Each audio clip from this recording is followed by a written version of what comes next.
একটা ভিডিও দেখাতে চাচ্ছি।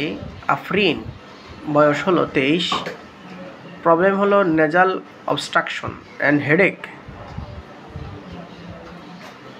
অ্যান্ড গ্ল্যান্ড সোয়েলিং, অর্থাৎ থ্রোট গ্ল্যান্ড, যেটা গলার যে গ্ল্যান্ডগুলো এগুলো সোয়েলিং হয়ে গেল এবং সেখানে পেইন করে ডিউরিং সলোয়িং, অর্থাৎ যখন গিলে খাবার গিলে তখন পেইন করে। এগুলো তার অভিযোগ।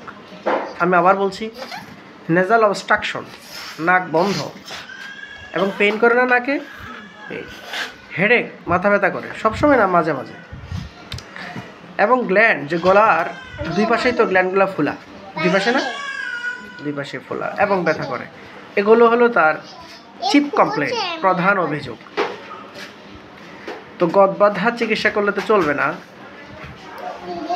আমাদেরকে টোটালিটি অফ সিমটম মিলাতে হবে। তো দীর্ঘ সময় ধরে কেস রেকর্ডিং করলাম, যে সেখানে যা পেলাম,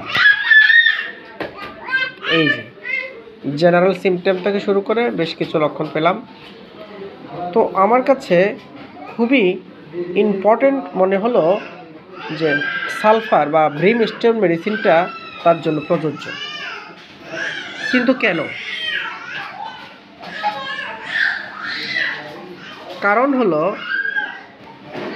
বার্নিং সেন্সেশন, পাম্প, সোল অ্যান্ড ভার্টেক্স, তার হাতের তালু, পায়ের তালু এবং মাথার তালু জ্বালা পড়ার লক্ষণ আছে। বলছো না তুমি এটা? ওকে।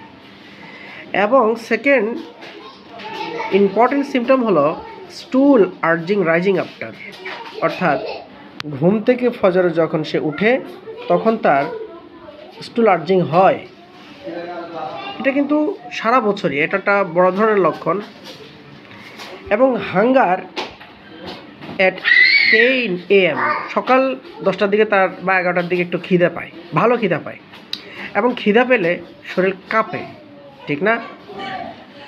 অ্যান্ড আনক্লিনলিনেস, অর্থাৎ গোসলে একটু অনিয়ম, সালফার যেরকম অনিয়ম থাকে, ব্রিমস্টোন যেরকম আনক্লিনলিনেস থাকে, সেই জিনিসটাও তার কাছে আছে। অ্যাভারশন টু বেদিং, সেটা তো আমি আগেই বললাম। দেন অ্যাভারশন টু মিল্ক, দুধ খেতে পছন্দ না করা, এটা সালফারের দারুণ একটা লক্ষণ, এটা আপনারা খুব ভালো করে জানেন। আমি দেখাতে চাচ্ছি আরও একটা পিকুলিয়ার আনকমন সিমটম, যেটা তার মা বললো, যে মা পাশে বসা ঝুরাচ্ছে, হ্যাঁ একেবারে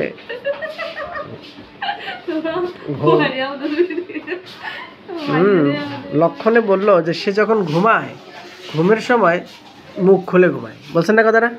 মুখ খুলে হা করে থাকে, চোখও খোলা থাকে।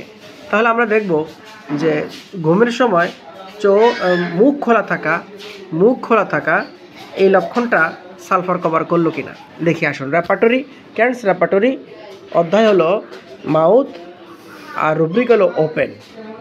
কখন? যে এই যে মাউথ ওপেন, এই যে দেখেন, জেনারেল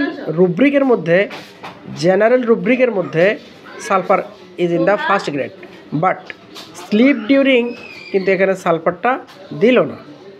তাতে কি, আমি স্লিপ ডিউরিংয়ে যেটা সাবরুব্রিক আমি পাই নাই, তাতে আমার কিছু যায় আসে না, যেহেতু যে মেইন রুব্রিকে জেনারেল রুব্রিক যেখানে, সেখানে sulphur is in the first grade.